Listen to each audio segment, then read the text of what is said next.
Merhaba arkadaşlar. Örgü Defterim YouTube kanalıma hoş geldiniz. Bugünkü videomuzda bu görmüş olduğunuz basit, güzel, kullanışlı telefon çantalarını yapacağız. Bu aralar bunlar çok popüler. Herkes bunlardan kullanıyor. Bir tane de ben örmek ve de kullanmak istedim. Ayrıca bizim festivalimiz var. Festivalde satmak için hazırlık yapıyorum. Hazır yapmışken size de tarifini vermek istiyorum.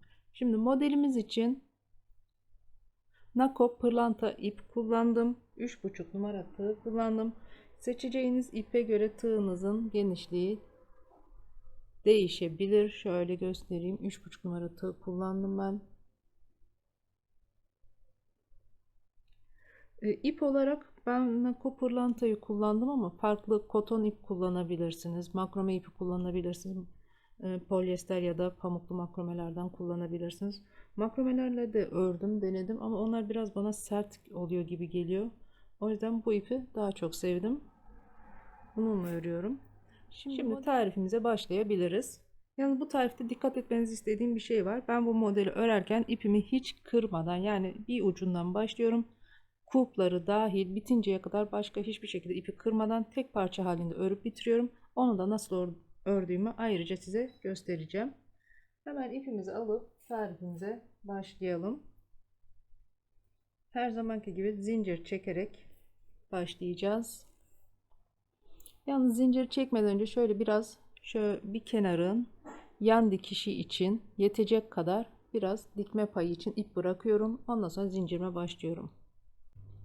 Telefonunuzun ya da telefon içinde kullanmayabilirsiniz. Cüzdan koymak için, anahtar koymak için istediğiniz büyüklük kadar diyelim. Zincir çekiyoruz. Ben şimdi bunu göstereceğim sadece. Birkaç tane çekip göstereceğim. Ama şundan devam edeceğim. Bakın şurada hazırladım. Bununla devam edeceğim. Başlangıcını göstereyim. Sonra devam edeceğiz burada. Ben bu pembe olan için 22 zincirle başladım. Ama dediğim gibi elinizin sıklığına göre, tığınıza göre, ipinizin kalınlığına göre zincir sayınız arta ya da eksilebilir. O yüzden bunu kendiniz ayarlamanız gerekiyor. Hemen şöyle 6-7 tane zincir çektim. Sadece göstermek amacıyla. Son çektiğim zinciri atlıyorum. Ondan bir önceki zincire şöyle tek dalına batarak sık iğneler yapmaya başlıyorum. Modelimiz hep sık iğne ile ilerliyor. Her zincire bir tane, bir sonrakine tekrar, bu şekilde sıra sonuna kadar ilerliyoruz.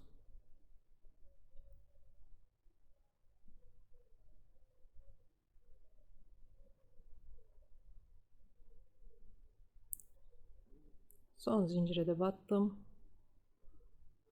Birinci sıramız tamam. Sonra bir zincir çekiyorum. Örgümü çeviriyorum.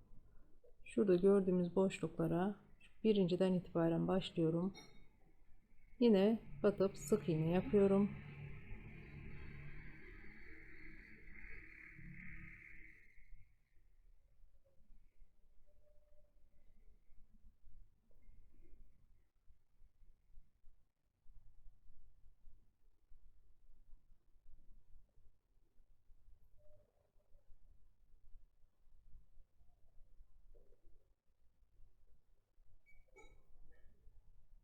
Evet, şuradaki en sonuncuya da battım.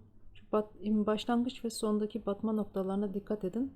Fazladan batma falan yapmayınız. Birinci sırada kaç taneyle başladıysanız o kadar sık iğne ile devam etmeniz gerekiyor. Gösterdiğim noktalara batarsanız örgünüz düzgün bir şekilde ilerler. 1, 2, 3, 4, 5, 6, 7 taneden başlamışım ben. Şimdi bir sonraki sıra için sürekli aynı şeyi yapacağız. Bir zincir çekeceğiz, örgümüzü çevireceğiz. Bakın şuradaki boşluklar, deliklerden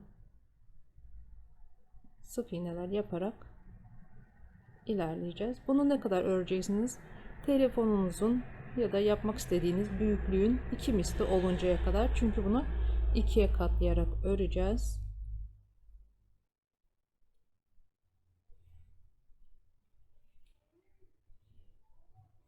Evet. Şimdi diğer bitmiş olandan devam edebiliriz. Model komple bu şekilde ilerleyecek. Öreceksiniz. Bakın ben şöyle şu kadar ördüm. Şöyle göstereyim. 2 kat tabi bu. Şöyle uzunca bir parça örüyorum. Şimdi bakın nasıl ipi kırmadan ilerleyeceğimizi göstereceğim size. Şimdi başlangıç noktamız bu tarafta. Son sıramızı da ipimiz bu tarafa denk gelecek. Sağda denk gelecek. Başlangıç noktamızda ip burada. İpimizi bu şekilde ayarlayacağım. Şimdi hemen birleştirmeye geçiyorum. Şurada son sıra sık iğnemi ördüm, geldim, şuradayım. Hemen diğer ucu alıyorum. Örgüm ikiye katlıyorum. Bunun da bir sırasını şimdi bu son sırasını burada öreceğim. Yani son sıra örüyorum gibi olacak daha doğrusu. Hiçbir şey yapmadan direkt buna birleştiriyorum.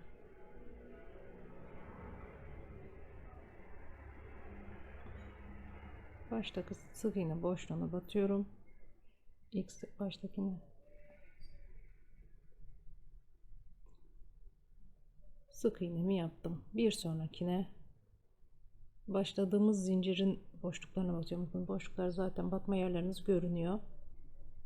Çok sık örerseniz çok batamaz. Bir de örgüye başlarken zincirinizi çok aşırı sıkı çekmeyin. Hem batması zor oluyor hem de altlık biraz toplanma yapabilir. O şekilde bu sırayı tamamlıyorum. Şimdi birleştirmeyi yaptım. Tam ortasına kadar sık iğnelerimi yaptım. Burada hemen şu zincirimizi yapacağım. 25 tane zincir çekiyorum.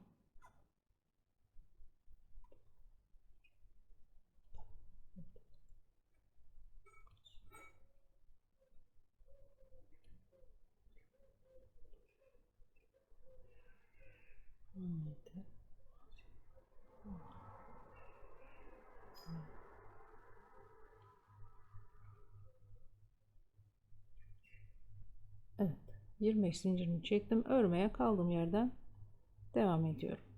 Yine sık iğnelere devam ediyorum. Boşluk vermedim. Bir sonrakine battım.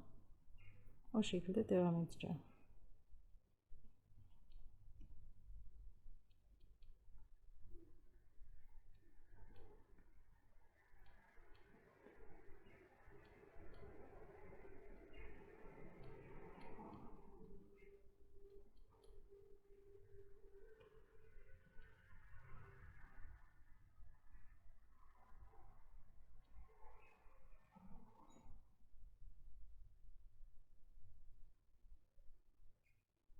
Evet, sonuncuya da battım. Şimdi buna da şöyle bakalım orta olmuş mu?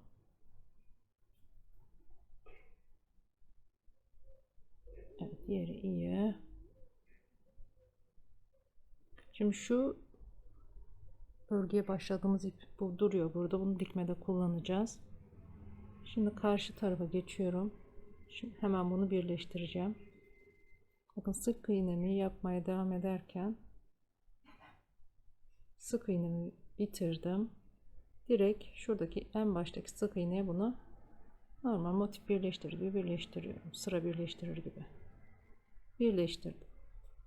Şimdi bir tane zincir çektim. Dibine bir tane sağlam olması için bir sık iğne yapıyorum. Sonra bir zincir çektim. Örgümü çeviriyorum. Bakın şu şekilde göstereyim. Bir tanesini artık kulpunu örmeye başlayacağım. Kulpu iki tane yan yana trabzan diye düşünün. O şekilde ilerleyeceğim. Daha kalın da yapabilirsiniz. Birini buraya yapmış olduk. Bir sonrakini de tam diğer karşı tarafınkine yapacağım. Şuna batıyorum. Buraya bir tane ikili trabzan yaptım. Bir, iki zincir çektim. Örgümü çevirdim. Şuradaki boşluğa batıyorum. Yine ikili trabzan.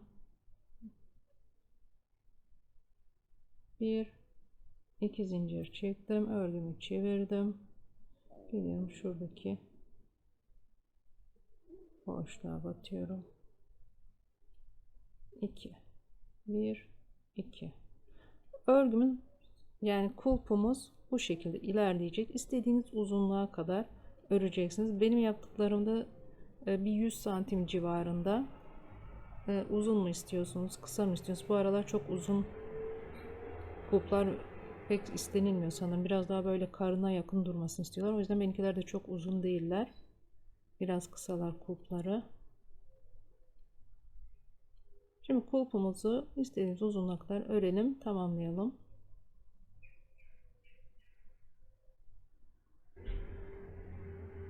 Evet, kulpumu ördüm, bitirdim. Şöyle. Şimdi bunu karşı tarafa birleştireceğiz. Birleştirme yapmadan önce şöyle kulpunuzu tamamen düzgün olsun. Dönmeler falan varsa onu düzeltin.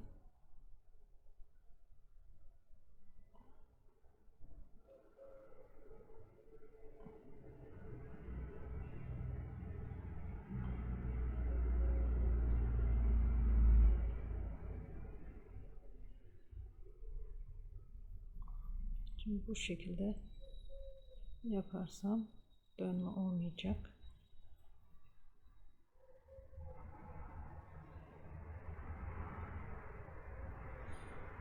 Bir tane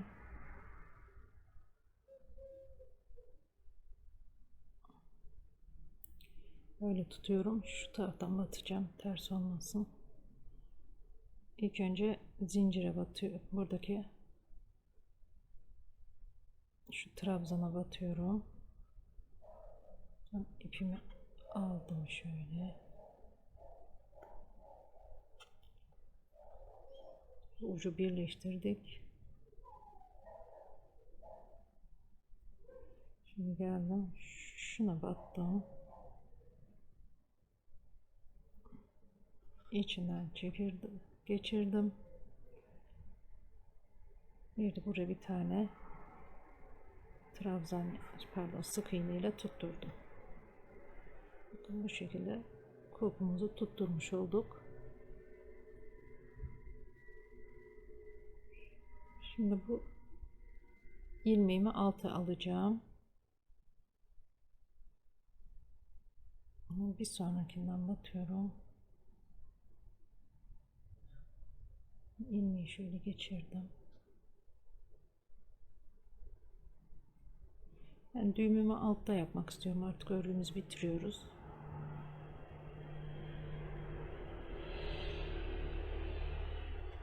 İki tane yapalım. Bitti. Şöyle yine dikme payını bırakarak ipimi kesiyorum.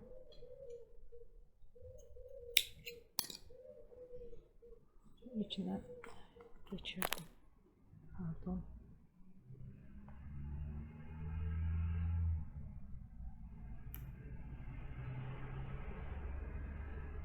Evet.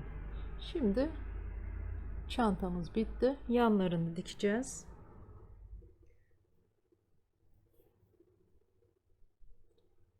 Fazla belli olmayacak şekilde.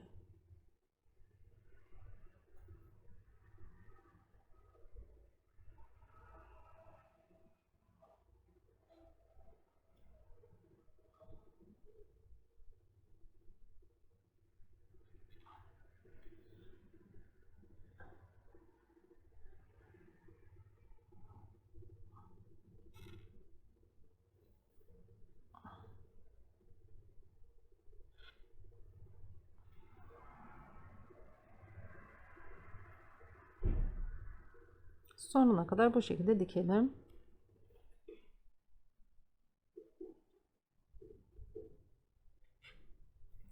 Kulpunu farklı bir model yapmak isterseniz yapabilirsiniz. Artık o kendi zevkinize göre.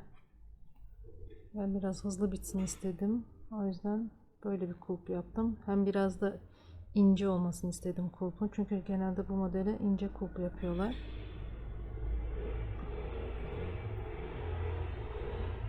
Tamam, dikişimizi tamamlayıp gelelim.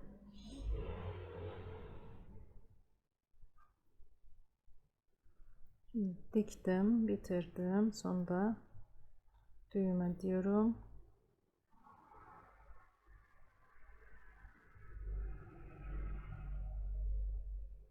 Bu düğümü ipiniz içe alıp yaparsanız biraz daha kolay olur. Ben size göstermesi kolay olsun diye buradan yaptım ama isterseniz ipinizi içe çekersiniz. Şimdi bu şekilde yaptım. İğne ile ipimi içeriden biraz yürüteceğim. İç taraftan yürütüyorum şöyle.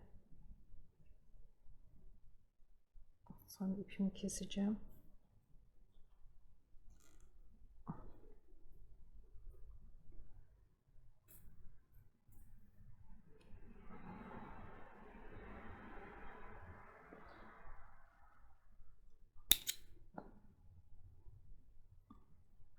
Aynı şekilde diğer tarafı da dikeceğiz. Şimdi o kısmı ben işe gideceğim, gecikmemek için göstermeyeceğim. Diğer tarafı da şuradaki ipi alıp dikeceksiniz. Şimdi süslemesine geldik. Süslemesini kendi istediğiniz gibi yapabilirsiniz.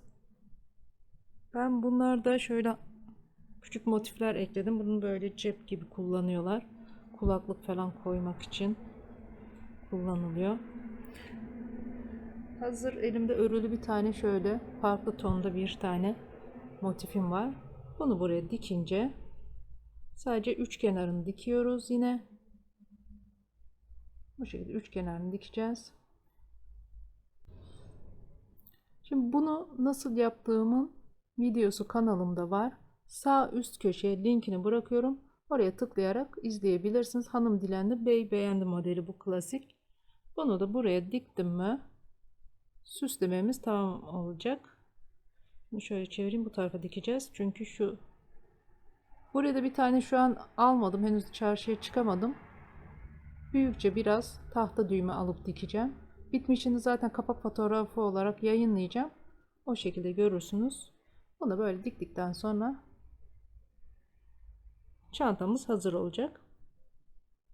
İster hediye olarak kullanırsınız, ister satmak amaçlı kullanırsınız, ister kendinize örersiniz ya da daha büyük yapıp biraz daha böyle cüzdan falan da koymak isteyebilirsiniz. Evet hanımlar.